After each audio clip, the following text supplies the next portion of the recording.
some fears that we have are very rational, but what are some irrational fears that you have? Ooh, mine might be considered rational, but I'm sure you don't either of you have this one. Okay. I have the fear of backing up in a parking lot and running into a car. Looked 30 times. Have you ever done it? No. But have you ever, people that like do the doorknob like 20 times to make sure that's locked? Yeah.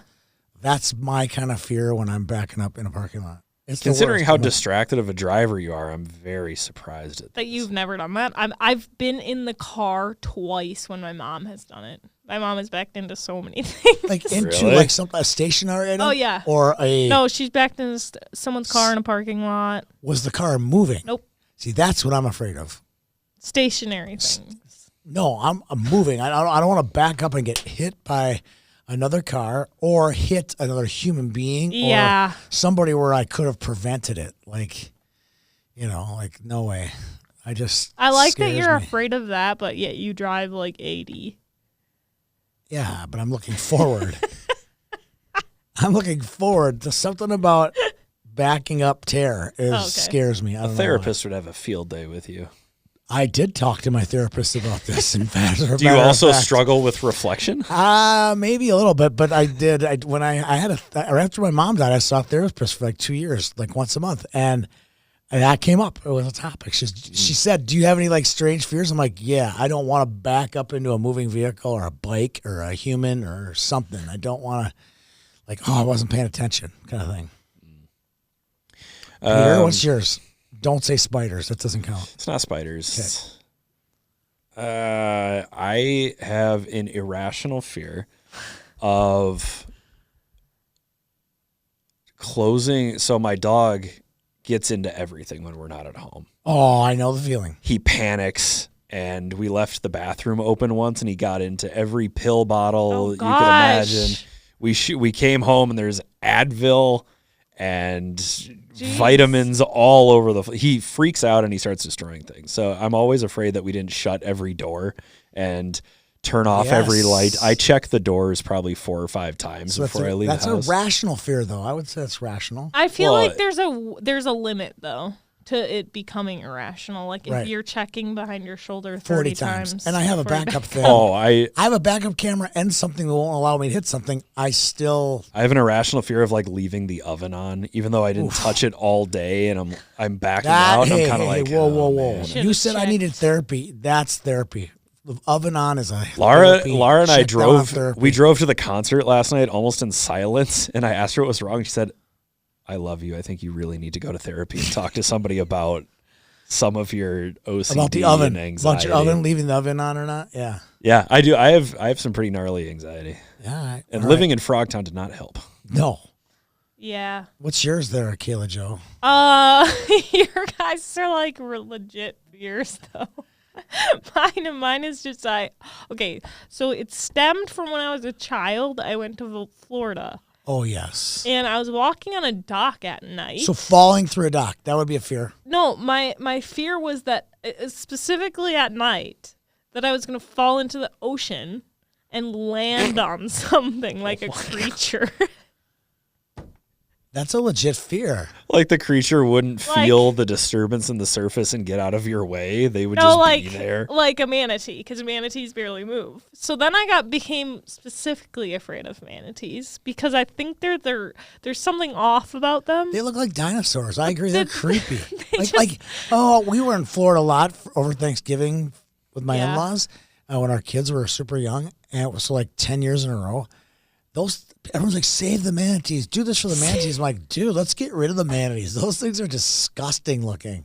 Unless they're like good for the ecosystem or something, I'm fine. I'm okay with that. Because I think they're herbivores and they eat something that helps the ocean. They're adorable. I'm looking at pictures of them right now. Little baby manatees. Disgusting. Little baby manatees are cute. Sure. Older manatees, they look like stones. Yeah, like they have they're gross. They have got like green stuff growing on them. I just got afraid that I would fall into the ocean and I would hit something because in the dark you can't see what's under the water, and it always creeped me out. Ooh, now I'm looking up manatee noises. Are we gonna play them on the pod? We could. You need to stay up out the streets if you can't take the heat. You need to stay up out the streets if you can't take the heat. Cause it get cold like Minnesota. Cold like Minnesota. Cold like Minnesota. Cold like Minnesota. Need to stay up out the streets. Welcome to 10 Minutes. I'm Tony Scott, joined today with my partners in crime, Peter Odney and Kayla Jo Franz. How you doing today, Peter? Are you going to try to play a manatee sound for us? I think they sound ominous. Wow, that's amazing. That's what they sound like when I see them in the water. Doesn't even sound like anything. That's you just making Wait. it. Oh, jeez. Oh my gosh. Turn that off. See, I had a right to be afraid of them. Away. You're just going to kill me.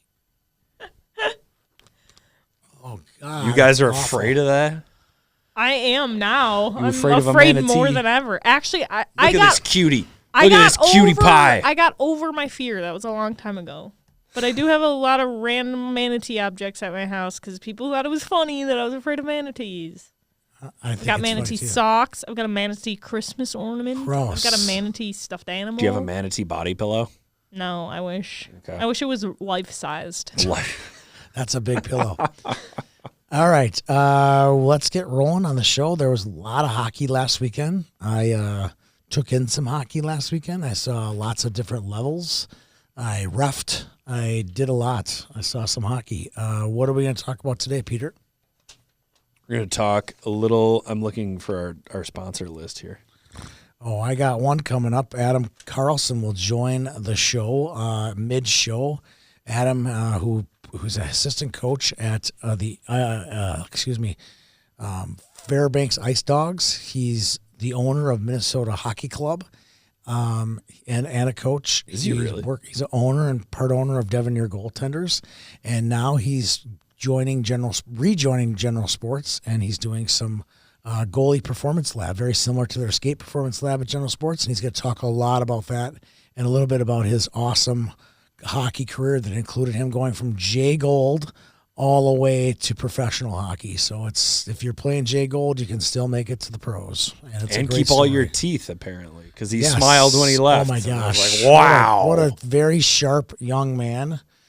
We had his brother Joe work for us, and I have so many connections to Adam. It's unbelievable. You know, his dad John and I were teammates in baseball. We were competitors against each other in baseball. Our older brothers Mark and Mike were teammates at St. Olaf and played hockey there for Whitey Oss. His grandpa, Stan, was just an awesome man. He was a baseball coach, baseball player. And so I just have a long, long history with the Carlsons. It's fun to have John's son, Adam, be part of lots of different things that I've been involved with YHH. Well, don't give it all away. I won't. It's Don't gonna be. give It's it a all good away. little segment. It's not all about General Sports. It's about him too. So tune in if you're a good 20-minute segment with Adam. Fun. Cupid Classic in Bloomington over the weekend. 10A, 10B1, 10B2, and 12B2. And the 10A level, Lakeville, comes out on top in another tournament this season. Okay, that's their fourth win.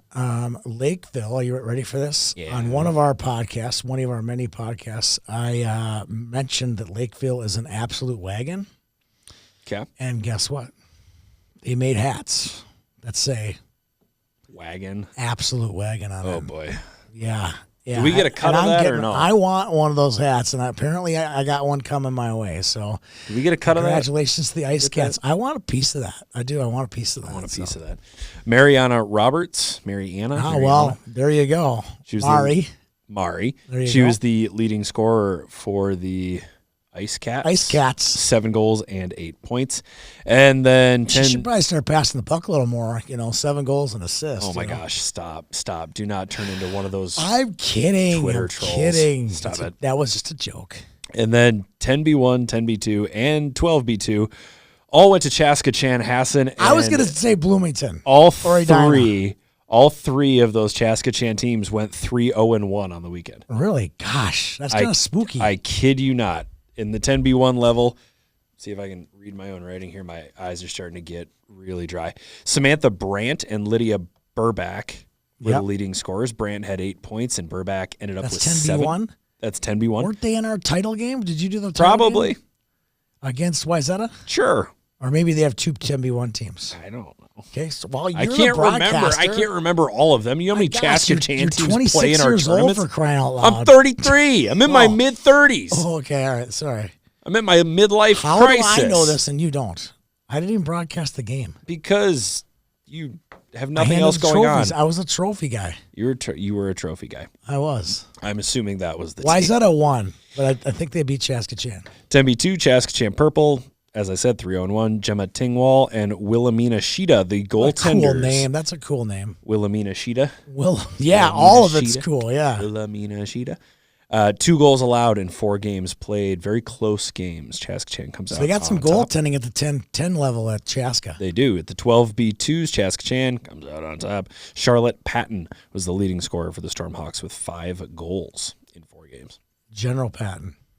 Colonel Patton. Okay. All right, what's next? The John Erickson Memorial. What a tournament that is. Yeah, right? eight teams, 8 2 teams. pools of 4. Woodbury, the host team, comes out on top in Pool A with a record of 3-1. They lost in pool play. Yeah, they lost the first game of the tournament to Chaska Chaska Chan, and Chan. they rattled off 3 straight wins. Yeah. And then Edina came out of Pool B also with a 3-1 record. The Hornets lost to Moorhead. Moorhead. Like big, like 9-4. 9-4. And ended up coming out of Pool B. And in the championship game, Woodbury over Edina 8-4. Jack Kaiser leads the way with a hat trick and 4 points. Alex Pierce stops 30 of 34 shots in Pee-wees. That is a big, big number. Jack Kaiser, the leading scorer for the tournament with 10 goals leading scorer for Woodbury for the tournament with 10 goals and 15 points. Let me guess who the leading scorer was. You're going to get it right. His name is Jack Allgood from Edina. No. Oh, no. Bodie Ferry? Bodie Ferry. I was close. Ferry. And the reason reason I was saying Allgood, because I highlighted him on Monday Morning Commute, was he had 4 goals and the game winner in the semis. So I'm like, that's a lot of points. He finished 3rd in scoring. Okay, yeah. He was 1 point behind Tate Bergeson from Moorhead. So Bodie Ferry led the tournament also from Moorhead with 19 points in 5 games. Nice weekend there for Bodie. And then Tate Bergeson, 16 points. I believe Jack Allgood had 15. All those kids are coming to the Gopher camp. Oh, fun. Every last one of them. Kaiser, Ferry, Bergeson, Allgood. Who else did you read off there? It's a who's who camp this year. You just read a couple of names, didn't you? No, I said Alex Pierce, the goalie from Woodbury. All right, I think he got invited, so we'd love to see him. His dad, I think his dad's Billy Pierce. Good guy, really good guy. I can't remember the first name, but I would know him. As soon as I see him, I know he's in I know the his last name. I think it's Billy. He's a fantastic guy. Just really, really does excited. the streams. He does the streams Woodbury for him. team, yeah. And you know what I like about him? He always tries to stay far away from me. And us no, because when you're broadcasting a game, Peter, you know this. If you have another guy like 2 feet away, it can get a little crossing distracting. Wires. You can't hear each other. And he's done this a while, and this isn't his first kick at the can with us.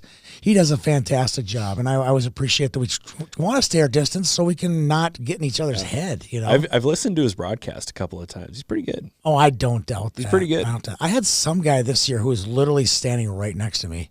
It was either during the Squirtacular or the Lumberjack Cup. I'm like, dude, just go 12 feet away. I mean, we're center ice. It's our event. Just go 12 feet down. It's not going to matter that much. I understand that people want to do their own streams, and it doesn't really bother me when they do it near me. I get more annoyed when I sit down to do a stream and somebody is sitting 2 feet from the camera, and then I put a headset on, and they'll say, "Are you going to broadcast?" As if as if my goal in life is to annoy the crap out of you throughout this game. And I'm like, well, you can sit wherever you like, but you're going to hear me if you're sitting right next to me. I'm sorry. I'm with you on that. And please don't try to correct me on something when I'm talking into the microphone. I'll check in with you at the period break. A game and someone come up and start tapping me on the shoulder. I'm like, no, I am literally entrenched. When the period's over, I'll take the headset off and we can talk about whatever, but I can't do it right now. Right now, in what I'm talking about and what I'm watching, I cannot be distracted. I agree. That's all I got for tournaments. A lot coming up, though. Are there? Yeah, well, Ben Liss is going up to East Grand Forks. Yeah, I didn't quite understand. He sent me that text, and it caught me completely off guard. I was like, why are you going up to Great Well, did you see who's playing in it? I'm looking at it right now. Well, let's hear why. Okay. This is why he's going up there. He's going to go score 4 scored 8 teams. How many PWAA teams? 6?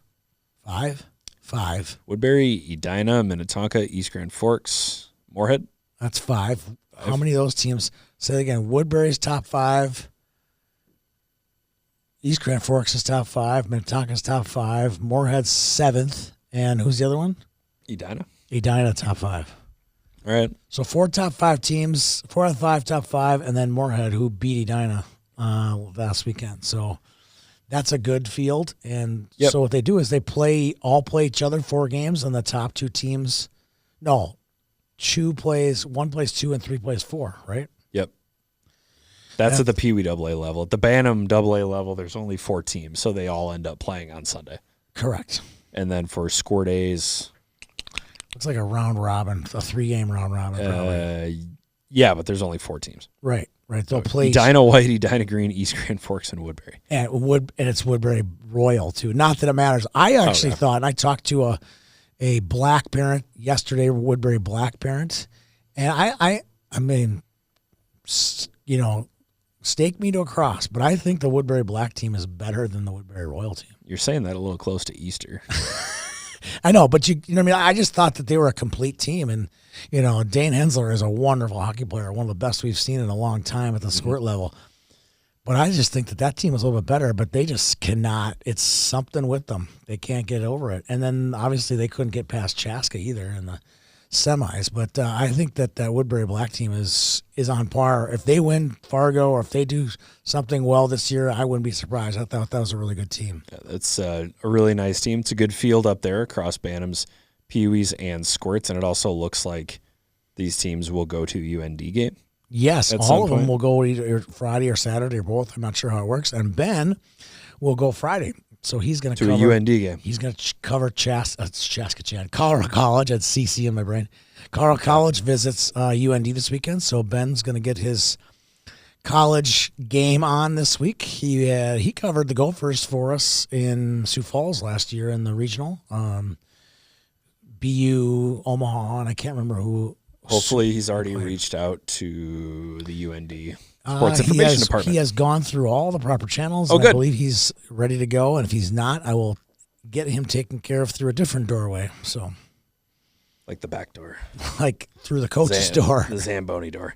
Yeah, exactly. Do you want to make any picks for this, or it looks a lot? I'm going to go East Side. East Side's going to play. East Side's going to win. The Squirt one is pegged as a jamboree. So I don't think there's no like championship games. I think they'll just play 3 games. Okay. Or maybe even 2, I would guess, maybe, because why is Edina going to play Edina? Drive all the way to East Grand Forks to play Edina? You might as well. Yeah, maybe. Okay, so you got those. I'm going to go Peewees. I'm going to go East Side because they're going to be playing on home ice. And then Bantams, is Moorhead in it? They're going to play Tonka. Yep. I'll go Tonka. Moorhead, Tonka, Warroad, and East Grand. Warroad, maybe. Maybe I'll take Warroad. I don't think Warroad has the depth to hang with AA teams for 4 or 5 games. I think they can beat each of them individually one shot, but I don't think over a 4-game tilt that they got the depth. I would agree with that. I would take Moorhead out of the Bantam AAs. And wow. Out of Peewee AAs, I would take Woodbury. What a pick. What a pick. Edina White at the Squirt level is scheduled to play Edina Green at 3 p.m. on Saturday. Why? I don't know. Why? There's only 4 teams. Okay. What do you want to do? Hey, not my deal. Not my deal. You want to tell us about another one of our sponsors? Who do we got here? We have Red Balloon. Yes. Red Balloon. I would love to talk about Red Balloon because if you have a sick child that needs help between 3 p.m. and 11 p.m. and when most children do. And a lot of kids do. Check out Red Balloon. What's neat about them is they have first dosages for their patients, their customers. So if you get there at 7 o'clock and the pharmacy's closed, or you don't want to go to, and I've done this, I just had this happen last summer. You go to a pharmacy and you got to wait in line for an hour and a half. Like, I'm not doing that tonight. I just already dealt with a 6th kid. They'll give you the first dose, get you a prescription, and then the next day you can go there at 8 a.m. or 9 a.m. after you drop the kid off at school or something like that. So first dosages, they can do stitches. They can do a lot of different things that any doctor's office can do, but their hours are 3 p.m. to 11 p.m. Check out Red Balloon in Edina, or pediatric urgent care. Wow, that's how you do it, folks. How did I do there? That was fabulous. Oh, you're welcome. Absolutely fabulous. I don't have anything else coming up. Nothing else coming up? I don't know. We have an interview right now coming up with Adam Carlson. Adam is from General Sports, and he'll talk a little bit about their goalie performance lab that'll be launching early in the next few weeks over in Edina. We're joined today with Adam Carlson from General Sports, but I feel a little sheepish by just saying you're from General Sports because you're from a lot of things. Can I start the list of things where you're from? Yeah. And see if I miss any, just feel free to jump in, okay? There's a couple different hats in there. Yeah, you got a few, okay? You got Adam Carlson from the Fairbanks Ice Dogs. Is that what they are? Yep. You're Adam Carlson from Devonier Goaltending. Yep. You're Adam Carlson from Minnesota Hockey Club. Yep. And there's a lot of other Adam Carlsons in your past. Are there any current Adam Carlsons? Adam Carlson, the husband. You're that too, Mr. Adam Carlson. Yeah. Any other hockey entities that attach themselves to you?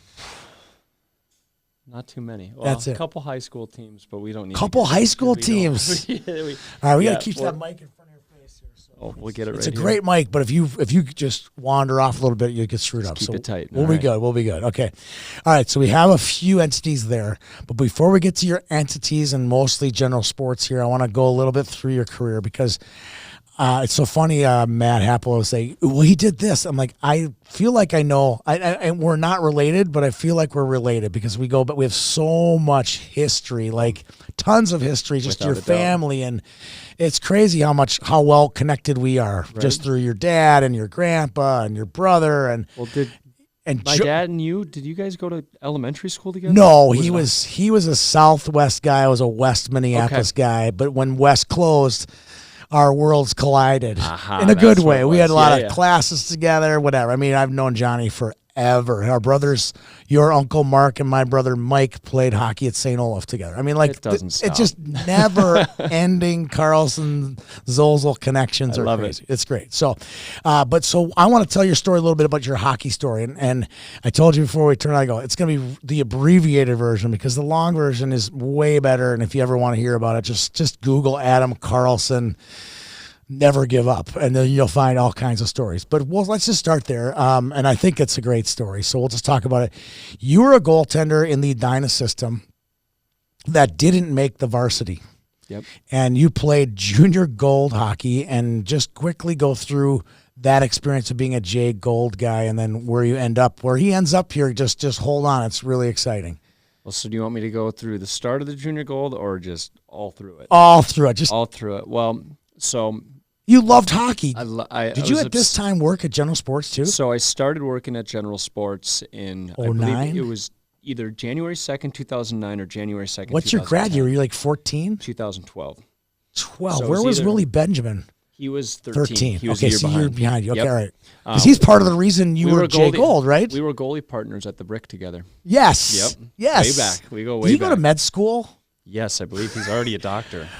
True story. Yeah. I asked him at the state tournament after his last game, like, so where are you going to go? Are you going to play juniors? He goes, actually, I'm going to go to med school. That's my goal. I was like, you're a lot smarter than a lot of people in this room, right? Without a doubt. So, just one of many goalie partners along the way. Grew up all through the Edina system playing, started off scored A, and then it was just up and down between B1 and B2 teams my whole career. And then when it came to high school, tried out my sophomore year. Got cut, didn't even get looked at. Right. Didn't belong there, and I knew it. I didn't have a goalie coach. That's great to hear that, though. I truly didn't belong. And so I ended up playing junior gold B, had a good time. The next year, set my goal on just making junior gold A, didn't even care about varsity. And then the following year, it was 2010, where I started at General Sports, because then I was working with Matt Happel, who's now a very dear friend of mine, and I guess my boss, too. Yeah. And Matt Happela introduced me to... Just hearing that Matt Happel is the owner of General Sports, doesn't that make everybody happy? It puts a little tear in my eye. It's awesomeness. It's awesomeness. As good as it gets. Yes. But he introduced me to one of his good friends from high school, Ryan S., who now who owned and still does Devoneer Goaltenders. Correct. And we developed a relationship immediately. I mean, Ryan stood at my wedding. He's one of my best buddies. We go way back, and literally he just looked at me. Matt looked at me and said, "Hey, you want to play in Edina varsity? Go train with this guy." Really? And like that pretty much sums it up. Yeah. Like Ryan and I built a great relationship. So did Allie Altman. She's also the U.S. Women's Olympic goalie coach. She's another owner with Devoneer. We've got a great group of people over there, but ended up staying with those guys and just trusting the process with them. So your junior year, did you play JV? Junior year, I played junior gold A. Okay, all right, yeah. And then the following year, we put the pedal to the metal on the training, and I ended up being the last guy cut on Edina varsity. I got pulled into the office with like Dave Terwilliger, Kurt Giles, and whoever named the other NHL guy who was on staff at the time. And Kurt just looked me straight in the eye, and he was like, "Look, I don't know what you did in the last year, but don't stop." He's like, whatever you've done, keep on doing it. You got plenty more hockey left in front of you.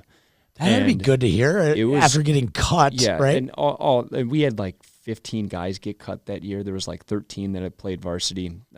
We swept the state tournament. We outscored our opponents 18-2. Oh, really? In J Gold? In junior gold. It was ridiculous.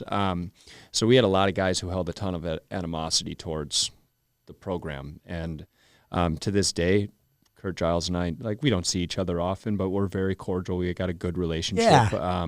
So it's actually probably one of the best things that happened to you, right? Without a doubt, gave me a chip off the old shoulder. Yes. And so because a lot of kids go through Edina hockey, they win a state championship, which is almost like a God-given right. Like you grew up in Edina too. I think everyone from Edina gets a family trip to Cabo for spring break too, right? Isn't that included? Not in the Carlson family. But I think everyone you know what I'm saying? Pretty much. Oh yeah. But it's like, you get a state championship. Well, you move in here, you get a state championship. You get this, you get a Cabo. It's a pretty good deal if you move to Edina, right? Not a bad place. Not a bad gig, right? Okay. So then, ended up we won state that year. Fell in love with the game. Didn't want to stop. Went and played Tier 3 juniors, pay to play. Were you with the Bloomington team too, right? So I went to the Bloomington team after junior gold, practiced with them for a little bit. Got it. It all comes around. We could do another podcast. Yeah, for sure. We'll get down in the deep end here one of these days. But practiced with them for a little bit, and then ended up playing for a team down in North Iowa. Got it. North Were Iowa you still Bulls. a senior in high school at this time? No, this is after I graduated. Okay, got it. So you practiced with the Bloomington team, and you got to feel like, I can do this. Yeah. You had proven a proven concept, like I can go make this team or at least compete for a team like 100%. this. 100%. Got it. That's good to hear. Ended up playing a year at Tier 3. Asked for a trade a month in from the North Iowa Bulls. Ended up getting traded to the Steele County Blades, who are down in Owatonna. They play at the Four Seasons Center down there. Was runner-up for MVP of the league that year. Made the All-Star game. A whole bunch of really good things came out of that. And then the next year, the assistant coach from the Twin Cities Northern Lights, Lincoln Wynn, who was the one who brought me in to practice with him with the Northern Lights in Bloomington, who I told, like, screw off, I'm going to go somewhere else. Yeah. Ended up getting the assistant job in Cooley in the North American League. Which is near La Crosse, right? Yep. Right downtown La Crosse, right there. And he ended up getting the assistant job there, and he snuck me into main camp because I played against him all year the year before. Right. Was able to sneak me into main camp, and then I made the chill out of main camp. And then ended up making the team. And then after we got to the NAHL showcase, I played one game. As soon as I got done with that game, my whole goal was to go play Division III at Gustavus. That was kind of your ceiling, right? I was just like, let's go play D3. I want to play this game. I love it. After my first game played in the North American Hockey League, Providence called. Yeah, how tall are you? I'm 6'3". Yeah, see, you're right? All right, and okay, keep going. And so then first year, got a bunch of phone calls, and then my second year, in the North American League, which I was turning 21 that season. I posted a 56 save shutout against the Janesville Jets, and I'm pretty sure every team in the country called me, and it was just a gallery of calls constantly. Really? Ended up choosing to go to Mercyhurst University. How did you pick that school? Felt like home. Did it? Felt right. Great coach there, a good coaching staff. Rick Godkin and Greg Gardner, they're still there right now. And you got playing time too, right? And that was the biggest thing. I wanted to go somewhere where I could play my freshman year. And everyone looked at me and talked to me like I had six heads. Like, what are you doing? Why would you We do know that? who you're talking to. We know what's going on. And I was just like, this feels right. I'm going with my gut. That's awesome. I want to go play. And less than a year later, I signed an NHL contract with the Washington Capitals. Yeah, that's the coolest part, it, right? Like, it just gets, the story just keeps getting better and better. And I think Kurt probably did you a favor in a way. Without a doubt.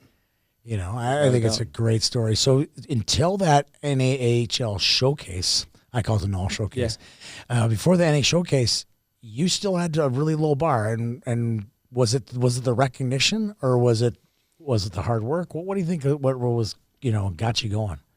I think it was just the hard work. Yeah. I was a complete psychopath when it came to the work ethic of it. I mean, we were laughing about this before, but when I was going through juniors, my summer schedule, I was working 2 different jobs with True Focus, a guy by the name of Josh Tucker, does eye training. I was working with Matt Happel at General Sports, and then I was also coaching with Ryan at Devoneer Goaltenders.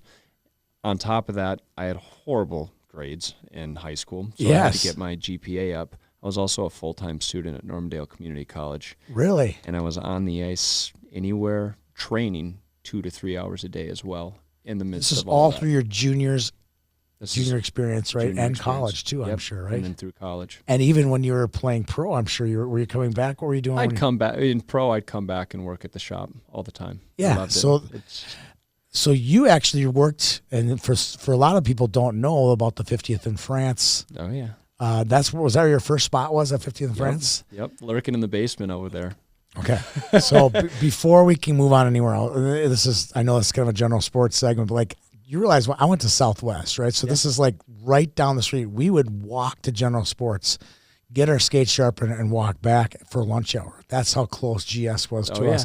And we had this thing at the bottom of the skate had a sticker. Were you ever with the sticker days? Oh yeah. Oh, you know about the sticker? The free sharpening. Yeah, the free sharpening. Who do you think sharpened all of them? Oh my Lord, it was the best deal ever. Like I remember my dad. I came home and this is a funny story. This is 1985 or 84. I came home and I said, Dad, I'm getting my new Bar 100s at General Sports, and they're like $219. Like, what?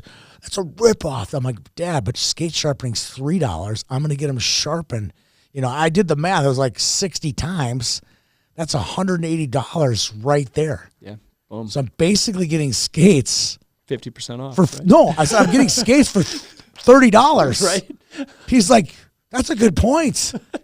I mean, I'm sure all the tape I bought and the sticks that I bought there, it all kind of came back. Everybody, it was a win-win for everybody, and that's kind of what GS has always meant to me. Like, we haven't even gotten to the goalie part yet, but I'll go one step further. Is I then had a kid that played hockey. Actually, 3 that played hockey, but I took my son in there, and twice they kicked me out the door.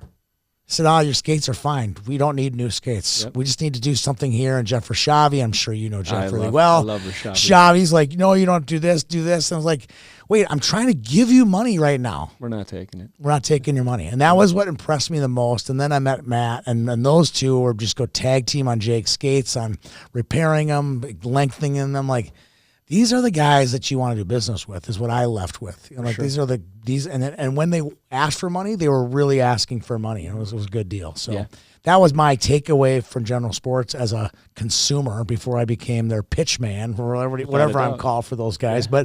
But you, I'm sure, had the same experience. Yeah, through and through. I didn't grow up being able to get all the nice skates. Dude, for me, Dinah, don't you get everything? That's included in the deal. Eastsiders. Eastsiders, yeah. By the way, that was the hockey side when I was growing up. Fair enough. Not when I was growing up. Everyone's on the west side now. Imagine that now, if there was an Edina West and Edina East. I think West would dominate. That's a podcast right there. Completely agree with that. That's a podcast. Yep. That is a podcast. But I didn't really get too much of the custom experience growing up. My first set of pads. You get what you get, right? Right? Yeah, it was pretty much get what you get, and this is what we can afford. This is what you got. So I really didn't get engulfed into like the whole fitting experience until I started to work there. And actually, I ended up ruining. It was actually really cool when we first started working there. If you wanted to buy something, you could literally write it off. So if you wanted to buy a $200 stick, you could just write it on a sheet of paper, like, "Hey, Adam Carlson purchased." Oh, when you worked there. When you worked there. And you Craig, work it off or something? Craig Johnson would pull a little bit out of your check each No and every way. time. I had never had really nice top of the line Until you worked there. Custom pads. I put $1,800 Vaughn pads on a You write just up. worked it down. And nobody's ever gotten that since. Really? Why? Yeah. Well, because I ruined it. I put $2,000 pads on it and it took me 3 years to. Oh, write it what a off. good deal. Interest free, Yeah, basically. yeah. That's cool. That's cool. So ruined some fun for everyone else. That's but okay. the Yeah, 'cause employees people still are get getting- helped out. Yeah. So you had a good experience working there. I want to talk a little bit about what we're launching at GS now with the, I got to write down, goalie performance lab. I've been through the skate performance lab. Yep. I'm in the video apparently. If someone told me they were Oh, at yeah. GS. You look good up there. Yeah, I'm on the You video. got a weird looking apparently. foot though. Thanks for thanks to Kayla. And the skates I have are amazing, by the way. What did you get tossed in? God, I wish I knew. Mocks? Shadows? They're mocks, I think. Yeah. They're really nice. They're It's literally like the best one you could get. I got remember. the most expensive Yeah, it was the skates most there. expensive I did, one. and they are so. But I don't like I'm reffing, right? Yeah. You need And something. you're gonna be, and I'm thankful I did it that way because I'm in my skates for 4 hours at a crack. They cannot be. They I'm can't like, fit make wrong. these things comfortable. It'll Make mess these things with your comfortable. anatomy if they fit wrong. Oh my goodness! And then now I've gotten them fully broken in, fully baked. I'm skating year round, which is a key because I remember because of my schedule. Sometimes I get like 3, 4, 5, 6 weeks away from because of all the stuff that we do here Yep. programming wise. But now I'm on a really good pace. My feet feel amazing. Only I go when I hit the 4 hour mark, that's when they start to hurt, which Yeah. is pretty He's normal. also not lying. He talks about the skates all the time, how much he loves them. I So- love it. Love my skates, and I love the whole process. And I'm good buddies with Gannon, and Gannon. I'm sure Gannon's involved in this equation. yeah. He has Gannon's to be. the one Gannon's geeking going to out. be more into this than he is with the skates. I'm sure. Yes. because he there's is. going to be hips and back and yeah. joints. There's way more joints because he's a Way up chiropractic his medicine. industry. So Yep. talk to him about when someone comes in and gets. Wait, before we do that, Yep. I want to hear about how you got into fitting because I think it's a good story about padding and use of equipment. Yep. So do that first, and then we'll get to Gannon and how all the performance lab works. Without a doubt. So, kind of how we looked After Mercyhurst, after you Mercyhurst. signed a contract with the Capitals. Yep, I signed a contract what with happened? the Capitals. I got thrown into completely custom gear. Not that it wasn't custom before, but it was fit to measure. Right. Just like you'd go to a tailor and get measured up all the way around, every single piece of equipment that you see on an NHL contracted goalie is fit to size. And what that ended up doing for me is put me in way smaller gear. I ended up getting a smaller chest protector, smaller pants, breezers, as us and Minnesotans say. probably several pounds less equipment, which made you Lighter, more athletic. And I ended up going from, I wore 36 plus 2-inch pads in college. When I got my NHL size pads, they were 34 inches plus a So half. 2.5 inches, 2 So plus inches. Yeah. lost a lot of width that I thought was really important in the butterfly, and it turns out it ended up just getting in the way.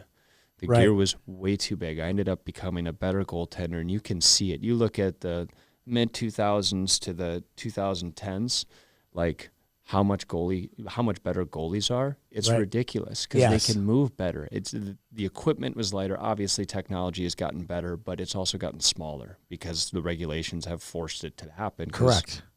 Gary Bettman wants more goals in the back of the net, And it didn't work out and that it's way. not happening. Yeah. Because Make goalies the are net bigger. goalies are always pushing the envelope. We're always trying to find a way to cheat, and guess what? We just had to change the way we played the game. So a guy who does our Boys podcast, he always talks about the NHL rink where the high school tournaments played at the XL Energy. He calls them bouncy boards. Yep. And he's convinced that the NHL does everything they possibly can, but Create chaos, to baby. create more Generate it. opportunities for the offensive team. And he says, and then the bouncy boards at the X, but the point being is they've done everything but increase the net size to make it hard for the goalies and the defenders to score, because goals make it happen. They did shrink the depth of the net. Yeah. Which allows for way more creativity behind the net. And if you're standing behind Correct. the net, you can hit guys on better, a tighter angle yes. that are more net front. I did not know that. When did they do that? It was 4 or 5 Only years goalies would ago. know something like that, Yeah, right? it was 4 or 5 years ago, and it never ended up coming to Rapid City when I was down on the coast. We were we'll too take cheap. The clunker. We'll take the clunker, Yeah, we the had big the big old ones.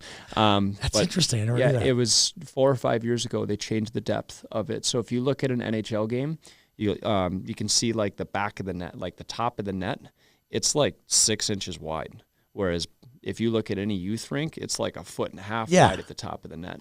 Whereas like if you're trying to go bunk in the NHL, you're more often than not, you're going to end up hitting the back bar because there's not a ton of bunk. Yeah, that's true. All right, so let's get back to the performance lab. Yep.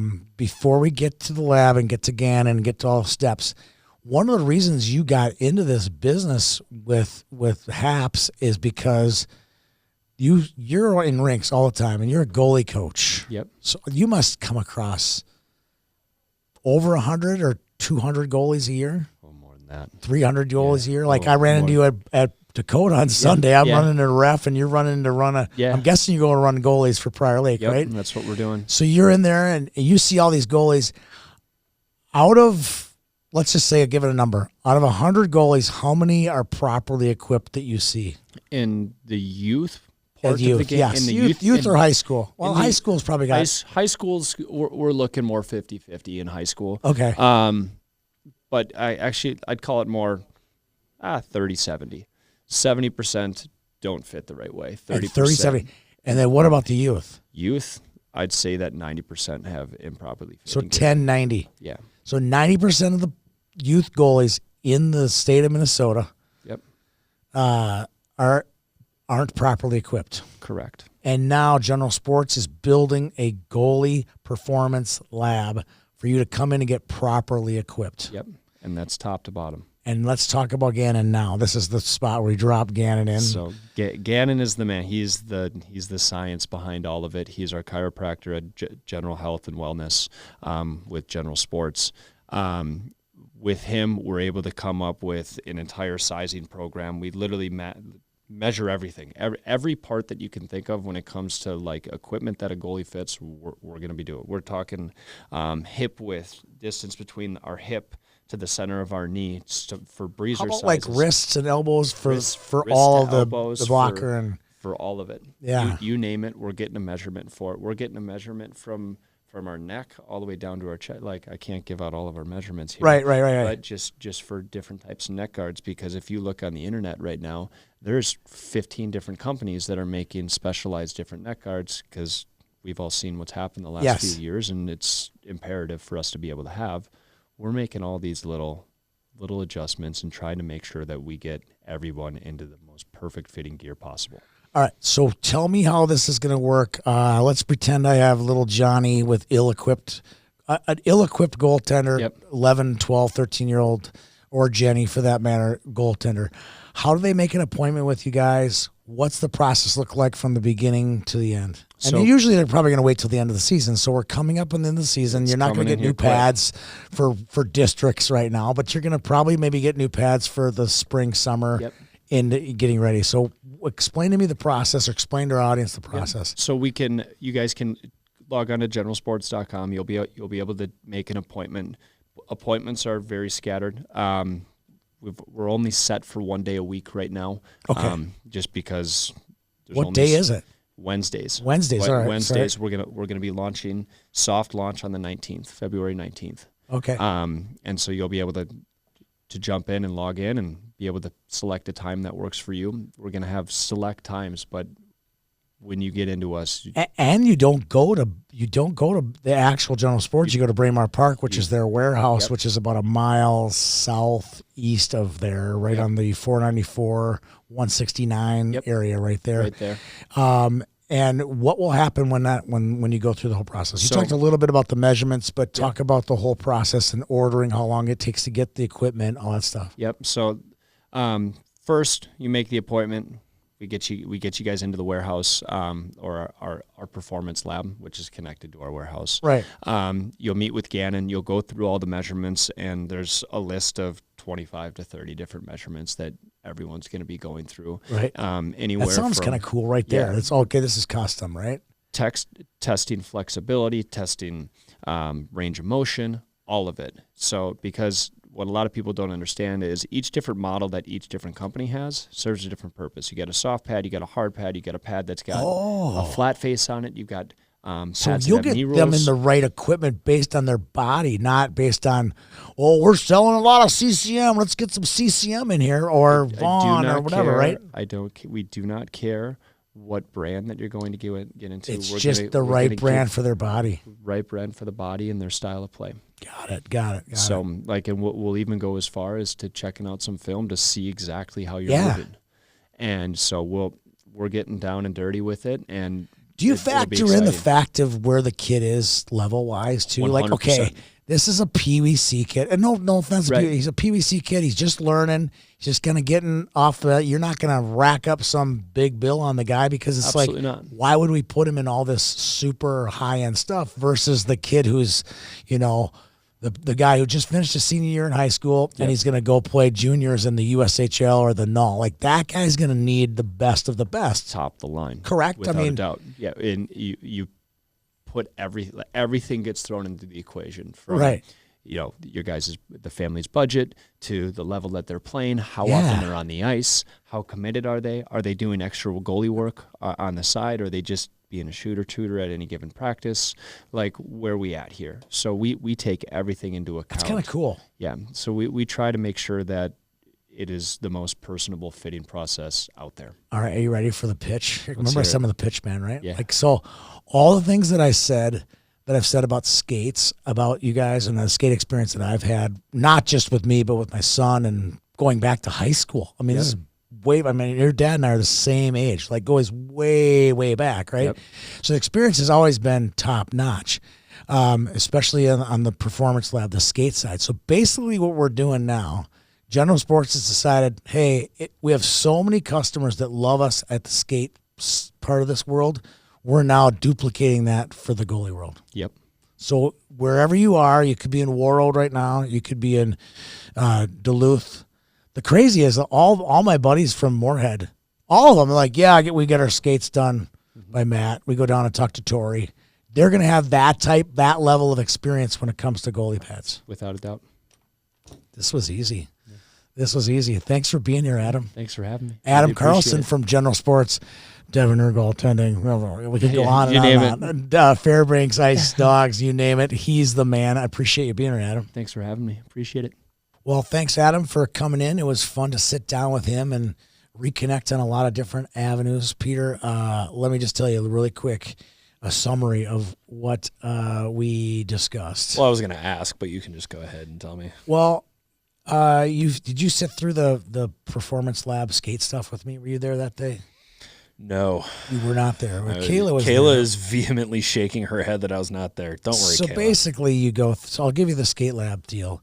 Okay. So you go there, you sit down with Gannon Volk. He's a chiropractor, doctor of chiropractic medicine, and he basically sizes up your entire body, figures out how your legs work, your ankles work, everything works, hips, everything, and then they'll fit you into the best skate that'll go with your body type and your athleticism, right?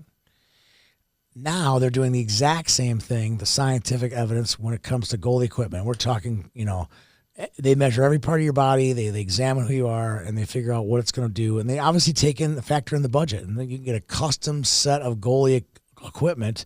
Adam will be with you, Gannon will be with you, and they'll make the recommendation to get you the best equipment. And he said, and again, he's a little bit of a sales guy, but he said 70% of his customers at Devoneer are not outfitted properly. Then because he's got a lot of high school and junior kids too, I go, how many youth ones would you say? And he goes, 90% are not outfitted properly. Oof. So he said, if you have a youth goalie, really good chance they need to get and they want to get high-end, best equipment, skates, pads, chest protector, gloves, mask, you name it. You can go into General Sports, and through their performance lab, they can get you the best. You get your kid outfitted the best possible way for the best possible budget. So check out General Sports. They'll be taking appointments coming soon for a custom set of goalie equipment. Fabulous. So now it's on to Roses and Thorns. What do we got? You get to go first. You want me to go first? Oh, boy. I don't know if I really have any thorns. Really? I don't have any thorns today. The one game that I went to last week was girls' high school. It's tough to have a thorn there because everything is run so crisply and professionally. There's no real room for error. My rose goes out to the Langford Park Hockey Association. Yeah. Saturday from 10 a.m. to noon, Learn to Skate comes to the Northdale Rec Center. There will be vendors from local businesses, and it's going to be a very relaxed Learn to Skate. There will not be a coach with a whistle on the ice demanding your edges. What about will they bring snow shovels? Yes, there's going to be 10 inches of snow coming. There will be snow shovels. I shoveled off the rink last week, and I didn't do a very good job. That took forever. Really? Doing it by hand. I'm going to pull up the flyer right here because I want to make sure I don't forget anything. It's 10 a.m. to noon on Saturday. Blizzard Breakfast and Makers Market at the Northdale Rec Center, 1414 St. Albans Street North, St. Paul, Minnesota. It is free. Do they have skates there, or you got to bring your own? You don't know. I'm reading. Oftentimes, the Learn to Skates or the Learn to Plays always have like a rental set of skates for the kids to try on and put on and skate around in. That is unclear at the moment. I would bet on that they have them. I bet you like Roseville or one of the local St. Paul rinks will let them use their skates. Well, it also says pancake breakfast. I'm getting hungry. Carol Coffee, book and game swap, kids activities, live music, winter sports equipment, bonfires. That doesn't make any sense. Community organization tables and more, but it is free. So if you just want to come out for a little bit of coffee, a little bit of pancakes, I will be there for a little while with your permission. I'm going to use my company-issued camera. I love it. And run down there, and I might even use my company-issued microphones to do a little bit of an interview. But the Langford Park Hockey Association and my good friend Matt Anderson will be running a free. Is Matt related to Chris? Yes. Oh, my gosh. Chris is the oldest. Matt is the second oldest. What's the kid who lives in Montana or Wyoming? Mikey, where does he live? Mikey lives in Missoula. See, they're all related too, aren't they? They're all brothers. Oh, that's cool. Chris lives in White Bear. Coaches PWAA. PWAA. Right? Mikey lives in Missoula and is the head coach of the men's club team. I knew that. At the University of Montana. You know what else about Chris? He started a product where he's building the line chart maker thing. It's pretty cool. We'll talk about it on our show someday. I'm sure. Line charts need a little bit of uniformity. I've seen some really good ones. I've seen some really bad ones. He made one where you can kind of use it in a Google Doc. He put in 8 Anderson, 9 Odney, and then you tell it what color it is, and it spits out a line chart thing for you. He kind of invented it. It's kind of neat. I'm not quite sure where Nick is. He's the youngest of the four, and then Matt lives on St. Albans. Love it. Yeah, St. Albans is split by. It's not Victoria. It's not Victoria. It's St. Albans is split in two, but Maddie lives on the north side of St. Albans, closer to Larpenteur, and I live on the south side. It's a nice area. It's okay. Kind of fancy. It's not fancy. That's fancy. That is fancy. I'm just saying. We're on the east side of the lake. If you're on the west side of the lake, that gets a little bit fancy. All right. But 10 to noon on Saturday, it is free. Come on out for some coffee, for some pancakes, and for some skating. Do you live close enough to the zoo where you can hear the animals?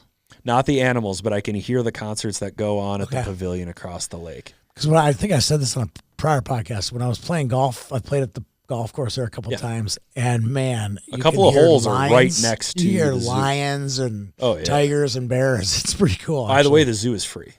Yeah, it is. Well, it's an at-will donation. Yep, I've made the donation there many times. I can see downtown St. Paul from my house. I can see downtown Minneapolis from my house.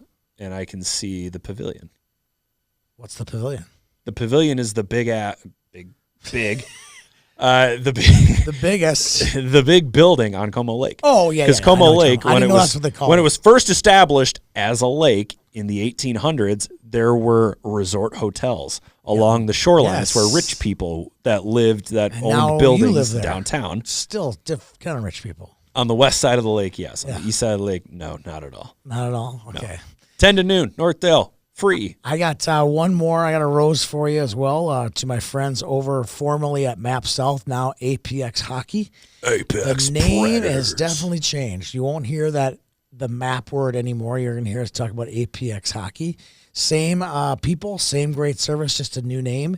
We'll be coming out with a bunch of stuff with them. We'll be talking to a lot of their people. They're adding some services, and that'll all be coming out on our channel in 4K. We'll be coming right at you. A lot of APX coming at you soon. Good. All right. I have my rose. I have one more rose here. This is going to be a one that kind of comes out of left field, but this one goes to kid number 16 on Osseo Maple Grove PVC Black. I was reffing over in Edina on Saturday, and there's a kid. I looked his name up. His name is William Tulia, Tulia. Thank you, William. Every time he was on the ice and the puck was loose, he would skate over, pick it up, and skate it over and hand it to me. So, William, you are my new best friend. Thank you very much for picking up that puck for the refs. Refs love it when you pick that puck up for them. It's less work for them, and then they can keep their eye on other things that are going on. When you got to turn around and get the puck, all of a sudden you got your back turned to the play and players and line changes and all the clock stopping and a lot of calculations going on in my brain. So when players hand me the puck like that, you get a shout out on YHH. So congratulations, William, on a great performance that day. PWC kids make the world go round, man. I got PWB2s. They're awesome too. Awesome kids. I love PWCs. I had so much fun. All right, you got any roses? I already gave out my rose. Oh, you got any thorns? No. You know thorns? I have no thorns. Well, I'm trying to think of stuff on the internet that bothers me. You could probably build on this one, okay? Probably. You ready? So I'm not going to say any specific situations. I'm just going to talk about specifically coaches when a player is injured on the ice and visibly injured, not just kind of a little boo-boo, might need a Band-Aid, might need a hug or something. This is a legitimate injury. If a player's injured and you happen to be the coach, because there's 3 or 4 of you on the bench, if you happen to be the coach and you strut onto the ice, do the game of hockey a favor and tend to the player who is injured first. This is not an excuse to take a pot shot at our good friends, the referees. And I see it all the time. And I just ask all coaches, if you're tending to a player on the ice who's been injured, take care of the player first. Take care of your coaching and the referee calls and all that stuff second. Okay? That's my rose and my thorn and my rose all kind of put into one little basket there. How'd I do? Have you ever seen the meme of the guy pointing in the mirror and he says, "Get in there and make it about you"? Because that's what you're doing when you get on the ice to go check on a player, but you use it as an opportunity to yell at the referee. You're making it about you. Yeah, pretty much. Don't do that. Pretty much. Well, that's all I got for you. A wonderful show. Thanks again to Adam Carlson for coming in. Thanks, Peter, for helping me out and making a great show. We'll see everybody around the rink.